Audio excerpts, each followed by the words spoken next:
안녕하십니까. 실전사주 풀이 시간입니다. 이 시간에도 실제 사주 명절을 가지고 핵심적인 부분을 살펴보도록 하겠습니다. 명은 곤명입니다.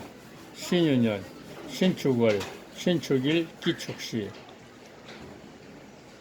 오늘 이 명절을 가지고 다루어 보고자 하는 것은 육친관계입니다.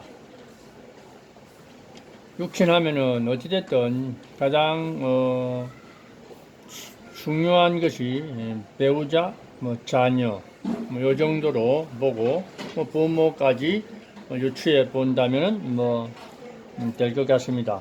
더 이상 깊이 확대해서 조상, 외가 어쩌고 저쩌고 하는 그것은 별 그렇게 명리 공부에서 깊이 다룰 문제는 아니다라는 것입니다. 아주 가까운 배우자, 자녀, 부모 이런 정도에서 마무리를 해야지 너무 깊이 확대하는 것은 제 개인적인 생각으로는 그냥 한가한 사람들이나 연구하는 게 아닌가 생각됩니다. 자, 이 명조도 곤명인데 우선 사주를 보면 우선 배우자를 먼저 봐야 되겠고, 여명에 있어서는 뭐니 해도 배우자는 관성인데 사주의 무관입니다. 전형적인 무관사주. 무관이라고 무관이냐, 유관이라고 유관이냐. 유관도 무관이 될 수가 있고 무관도 유관이 있고 그러니까 항상 무관이라고 단정할 수 없다. 그렇다고 유관은 당연히 유관이겠지만 다관도 무관보다 더 문제가 많은 게 다관이다, 이렇게 보면 되겠습니다. 그래서 일단은 원칙적으로는 무관이니까 무관사주를 다룰 때에는 굉장히 그 어떤 많은 임상 경험이 있어야 되고, 또 그 다음에 논리적이어야 되지. 함부로 무관이라고 해서 그냥 배우자 복이 없다고 치부한다든가 힘들다고 치부하다든가 이러면 절대 안 됩니다. 사주 구성 요소에 따라서 같은 무관이라도 입장이 다 각각이 다르다라는 것을 분명히 인식하고 나서 어떤 감명을 해야 될 것이다, 이렇게 봅니다. 자, 무관인데 중요한 것은 그 관성을 극하는 식상이 투관되어 있지 않고 대두된 게 없다. 그렇다면 기본적으로 이 당사자는 무관사주 구성의 관이 안 보일 뿐이지, 그 당사자의 어떤 에너지가 관에 피해를 주거나 관을 극하는 식상인이 가지고 있다든가 관을 저해하는 인자를 가지고 있지 않다라는 것입니다. 그렇다면 일단 본인의 자격은 유자격이다. 본인의 자격은 충분하다, 이렇게 보는 것입니다. 내가 아무리 잘나도 관성을, 그러니까 한마디로 말해서 배우자감을 극하는, 뭔가 해치는, 이기는 그런 인자를 가지고 있다면 그것은 나 자신의 문제가 크다고 보겠지만 이 명조에는 식상이 없습니다. 지장간에 있는 식상은 그것은 우리가 염려할 필요가 없다, 염두에 둘 필요가 없다. 왜 그러냐 하면 편인성으로서 인성이 투관됐기 때문에 이거는 다 인격이고, 장간에 뭔가 숨어있는 지장간은 염려 대상이 아니다라는 것입니다. 그래서 고로해서 이 당사자는 그 배우자 궁을 볼 적에 궁을 보고 얘기해야죠. 궁이 토생금하고, 또 여기 여명에서는 여기 월주까지도 배우자 어떤 영역이라고 보면 됩니다. 그래서 토생금하고 이렇게 되어 있으니까 배우자는 나름대로 뭔가 나한테 암암리의 조력자가 될 수 있는 자격이 있다.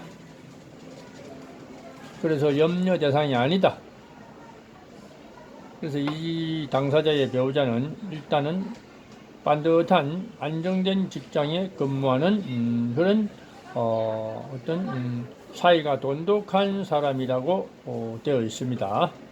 실체가 그렇습니다. 임상 사례니까.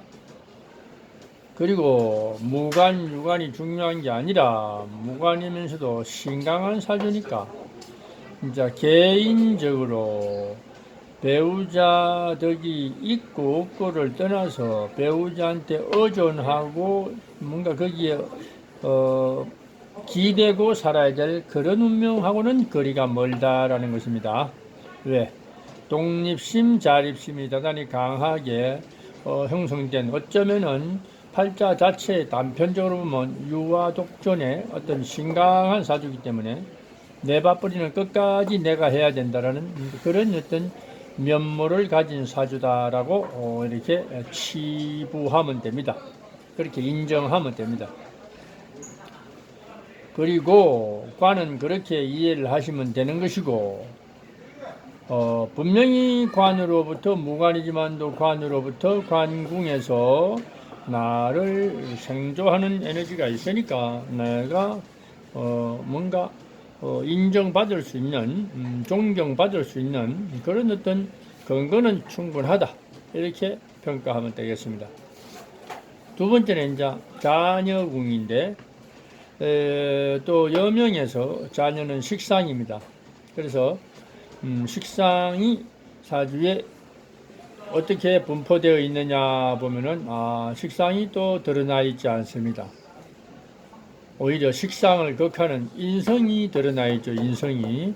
이 지지에 있는 축토는 뭐 식상을 극하는 인자라고 하면 안 되고, 편인 속에 신기, 식신과 비견이 숨어 있기 때문에 이런 축토의 인자는 식상을 매몰시키는 그런 인자는 아닙니다. 식상을 함축하고 있는, 충분히 함축하고 있는 그런 편인이다, 인성이다, 이렇게 보면 되는데, 중요한 것은 시간, 시궁, 시지, 시궁, 시간의 편인성이 투간이 되는 바람에 아무래도 식상을 통제하고 제압하는 것이 투간된 상태라서 그것이 조금 걸린다, 식상에 방해가 된다. 고로 해서 이 주인공은 자녀가 적다, 자녀를 많이 두기는 어렵다, 또 많이 둘 필요도 없다. 우리 장간에서는 계속 쭉 있지만도 많이 놔도 할 말은 없겠지만도 이 사주의 구조상 지지에 있는 축토까지는 식상을 우리가 매몰시키는 인자는 아닌데, 시간의 기토가 투간까지 되는 바람에 식상이 그렇게 자연스럽게 수월하게 부각되기는 어렵다. 그래서 자녀가 수가 많게 되면은 뭔가 좀 하자가 있는 자녀가 발생할 수도 있고, 뭔가 건강상 아니면 또 조행상 부모를 힘들게 하는 어떤 그런 아이가 생길 수도 있다라고 생각을 해볼 수 있습니다. 그러나 운명 논리로 수가 적다, 하나 정도 두고 있으면 문제될 게 없다. 왜냐하면은 선천적으로 팔자에 가지고 나온 그런 복보다 오버되고 수가 많으면 과유불급이기 때문에 거기에 하자가 생기는데, 이 경우는 다행히 일자 한 명만 두고 있기 때문에 다행히 팔자에 있는 식상의 어떤 그 의미를 오버하지 않고 그대로 유지하고 있는 정도로서 인정된다 해서 합당한 그런 어떤 자녀운을 두었다, 한 명 정도로 두면은 마땅하다, 이렇게 보면 되겠습니다. 그래서 전체 사주에서 가장 핵심이 되는 배우자, 배우자 성이 있냐 없냐? 성은 없죠. 관성은 없지만 또 궁을 보면은 나를 도와준다. 나를 도울 수 있는 자다. 나 역시 인격적으로 하자가 없다. 식상을 드러내 놓았지 않았기 때문에 이렇게 보면 되고, 자녀궁은 조금 기토가 투간은 안 됐으면 좋겠는데 투간까지 되는 바람에 아무래도 식상이 들어설 자리가 약해졌다라는 것입니다. 그래서 그런 차원에서 식상의 수를 논하고 의미를 논하면 된다. 뭐 부모궁은 뭐 나와 같은 그런 어떤 기조를 유지하고 있기 때문에 부모로부터 내가 뭐 이렇게 혜택을 받을 만한 에너지는 없다. 단 부모와는 이 어떤 동격을 이루고 있으니까 부모와는 뭔가 친밀한 유유상종의 어떤 그런 인연이다라고 이렇게 보면 되겠습니다. 특히 신강한 사주들의 기운은 그러면서 월간 연간에 비겁이 투간된 상태라면은 부모로부터 뭔가 대개 확률적으로 뭐 신강한 사주면서 월간 연간에 비겁을 두게 되면은 부모 조상으로부터 뭔가 내가 누릴 것은 거의 별로 없다.